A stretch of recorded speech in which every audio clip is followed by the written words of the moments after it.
कोई कार्यक्रम मैंने नहीं छोड़ा, पूरे हर कार्यक्रम में पहले जाता रहा और फिर इमरजेंसी के बाद में, इमरजेंसी में गुरु महाराज को 21 महीने बंद रखा था। उस दरमियान में पिताजी को भी उसी आधार पे स्वामी महाराज से जुड़े होने की वजह से उनको भी जेल में रखा, 21 महीने वो भी रहे। दोनों लोग रहे, जिनके जरिए हम लोग जुड़े थे वो गायकवाड़ साहब, लक्ष्मण राय गायकवाड़ और पिताजी, ये लोग पूरा 21 महीने और स्वामी महाराज। हिंदुस्तान में ये तीन ही लोग ऐसे थे जो पूरा 21 महीने, जय गुरुदेव संगत वाले, बाकी लोगों ने बाद में गए तो थोड़े थोड़े टाइम के लिए अलग अलग समय पर गए। तो कुल मिला के मतलब, और उसके बाद जब यज्ञ किया स्वामी महाराज ने 3, पहला अयोध्या में किया, दूसरा अहमदाबाद में, तीसरा काशी में। तो काशी यज्ञ के बाद में मैं स्वामी महाराज के साथ आश्रम पे मतलब गया तो एक दिन के लिए था दर्शन के लिए। कुछ योग ऐसे बने कि स्वामी महाराज टूर पे निकलने वाले थे तो साथ में बिठा लिया मुझे, तो मैं तब से मतलब साथ में। और उसके बाद आने के लिए पूछा तो गुरु महाराज बोले क्या करोगे घर जाके।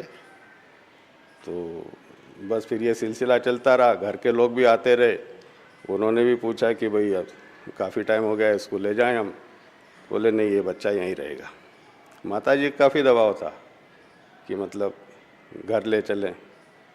तो एक बार उन्होंने हिम्मत भी की कि वही दर्शन लाइन में पहले बैठ के दर्शन दिया करते स्वामी महाराज, तो लाइन में बैठी थी माता जी, और ये पूरा मन बना के कि जैसे ही स्वामी महाराज आएंगे और मैं ये पूछूंगी कि मतलब इसको ले जाऊं, तो अभी ये कुछ बोलती उसके पहले, जबकि कोई ज़्यादा परिचय नहीं था घर वालों से, लेकिन जैसे ही माता जी का नंबर आया, उनके सिर पे हाथ रखा, तो माता जी कुछ बोले उससे पहले गुरु महाराज बोले बच्चा यहीं रहेगा। वो अवाक हो गई, कुछ बोल नहीं पाई। और फिर वो धीरे धीरे मतलब फिर हम लोग भी ऐसे हो गए कि मतलब घर की याद कम और गुरु महाराज के साथ ज़्यादा जुड़ गए। ये सिलसिला करीब 10-11 साल तक चला। उसके बाद में मैं घर आ गया था। घर आने के बाद स्वामी महाराज ने खुद मेरी, एक कार्यक्रम में हम लोग भंडारे के टाइम पे गए हुए थे, तो स्वामी महाराज ने आगे रह के कि भाई तुम्हारी शादी करनी है। तब तक मेरी शादी नहीं हुई थी, उम्र तो काफ़ी हो गई थी, 36 साल का हो गया था उस टाइम में। जैसी आपकी मर्जी। तो उन्होंने ही रिश्ता तय किया, मैंने लड़की देखने में नहीं गया। पिताजी मेरे साथ थे, उन्होंने भी नहीं देखी। जब वहाँ मंडप में सामने बैठे उस टाइम पे मतलब पता चला कि इस लड़की से शादी हो रही। और वो वही लोग हैं जो आप कल राजा जी के यहाँ गए थे, तो उनके यहाँ जो वो परिवार, वो साले हैं मेरे। तो और उन्हें भी नहीं पता था कि किस लड़के से शादी हो रही। केवल स्वामी महाराज ने मंजूर किया और 4 घंटे के अंदर शादी निपटा दी। शाम को 4:30 बजे बातचीत की, 8:30 बजे तो बिल्कुल फुर्सत से बैठे थे। और फिर वापस हम लोग आ गए। और जब भी प्रोग्राम में स्वामी महाराज निकलते थे तो वहाँ से मुझे संदेश आता, मैं हाजिर हो जाता था। तो वो सिलसिला आखिरी टाइम तक चला। आखिरी जो टूर किया स्वामी जी ने 2-2.5 महीने का, उसमें भी मैं था। और आश्रम तक गए हम लोग, वापस वहाँ से छोड़ने के बाद मैं वापस आ गया घर। जी, आपने कितने समय तक स्वामी जी के साथ गाड़ी चलाई? जिस वक्त आप गाड़ी चलाते थे उस वक्त स्वामी जी क्या आपसे बातें करते थे? किस तरह का उनका रुख होता था जब वो गाड़ी में बैठते थे? बिल्कुल सहज रहते थे, ऐसा लगता ही नहीं था कि मतलब महापुरुष बैठा है अपने साथ में, या ऐसे जैसे एक परिवार का आदमी हो। कभी हमें महसूस नहीं हुआ कि मतलब हम किसी विशेष व्यक्ति के साथ में चल रहे हैं। जैसे परिवार में जैसे माता पिता हों या और बड़ा हो कोई घर का, इस तरह से कभी एहसास नहीं हुआ कि मतलब कोई विशेष हमारे साथ बैठा। कभी प्रसंग आता था तो आगे एक सीट पे आके बैठ जाते। जैसे रात का समय, हम 2 ही गाड़ी में, कोई तीसरा नहीं है, गाड़ी तो मैं चला रहा हूँ और स्वामी महाराज आके आगे बैठ गए। और कभी उसमें भी अगर नींद वगैरह आने का मौका आया तो बोले बच्चों खड़ी कर दो गाड़ी, उतर गए, थोड़ा बहुत बाथरूम वगैरह जाके आए, बोले मैं चलाता हूँ, खुद बैठ जाते स्टीयरिंग पे। अभी 7-8 साल पहले तक तो गाड़ी चलाते थे स्वामी महाराज, खुद सत्संग भी देते और गाड़ी भी चलाते। इन्हें हम लोग ये महसूस करते कि इतनी उम्र में हम थकान महसूस करते थे, और जब स्वामी महाराज सत्संग करने जाएं तब थोड़ी बहुत झपकी लेने की इच्छा रखते, लेकिन स्वामी जी सत्संग भी कर रहे हैं, गाड़ी भी दिन भर चला रहे हैं। हमें उन्होंने बता दिया कि मतलब क्या किया जा सकता है, किस ढंग से मतलब आदमी अगर चाहे तो इस उम्र में भी मतलब थकान महसूस नहीं करे। कभी ये नहीं लगा कि स्वामी जी की इतनी उम्र है। बताइए, आपने कब से कब तक उनकी गाड़ी चलाई? मैं समझ लो आपकी 80 से 90 तक। शुरू का 1 साल में नहीं चलाया। मेरे साथ मेजर साहब थे राजस्थान के, वो चलाया करते थे। उनकी भी उम्र ज़्यादा थी।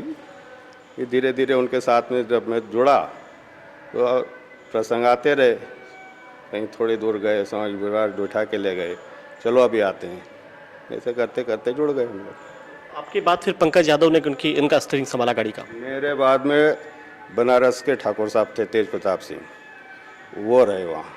फिर उनके बाद में उनके बेटे रहे, बबलू जी ने बोलते हैं, उन्होंने कई साल तक सेवा की स्वामी महाराज की। ये तो अभी 1-2 साल से मतलब गाड़ी चला रहे हैं, इसके पहले ये नहीं चलाते थे। कैसे इंटर हुए पंकज यादव, उनके पिताजी, ये पूरा परिवार है, ये कैसे आश्रम में इंटर हुआ?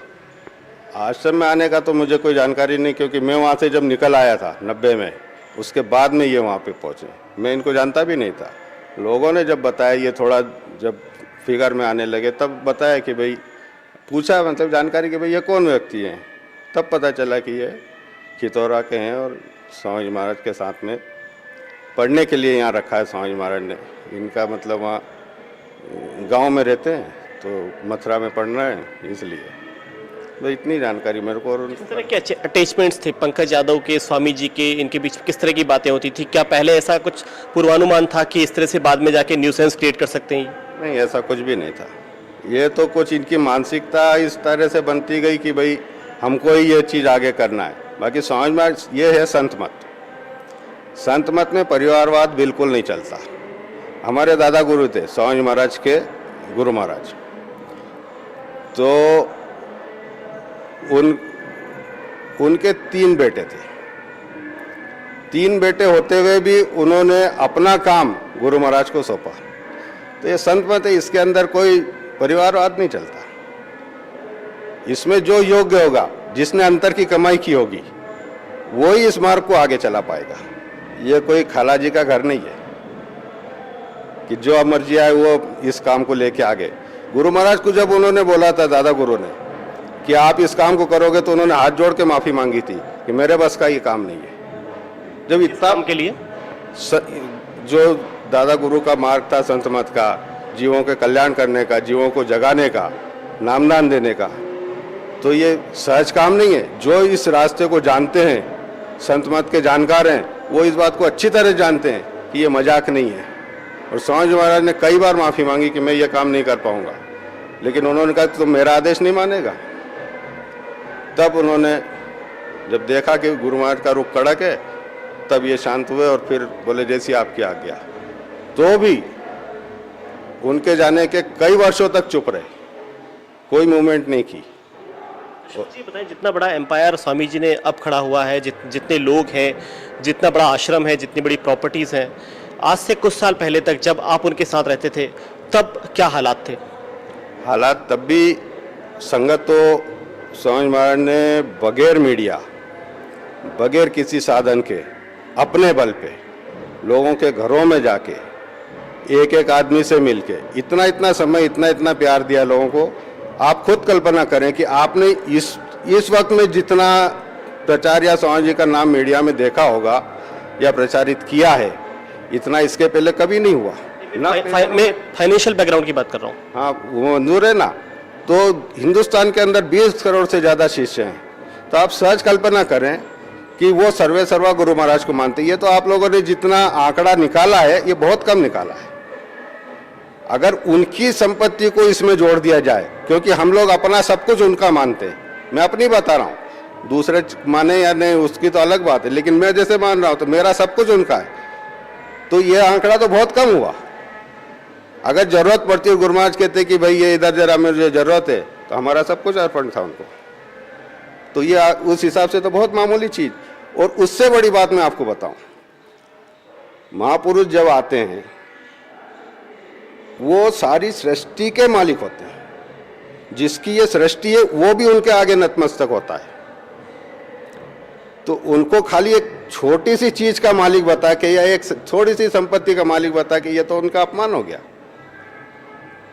पूरी सृष्टि को जवाबदार होते हैं। ये नहीं कि खाली मालिकाना हक दिखा रहे हैं, वो एक एक जीव के लिए जवाबदार हैं।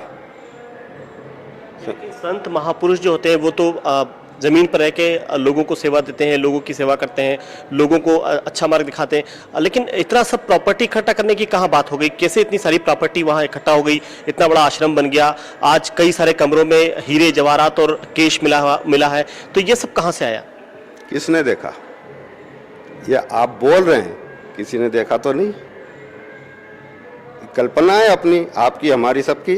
या जैसा अभी प्रचारित हो रहा है उस हिसाब से कल्पना है। जो एम्पायर खड़ा हुआ है वो तो दिखता है ना साफ साफ। है ना।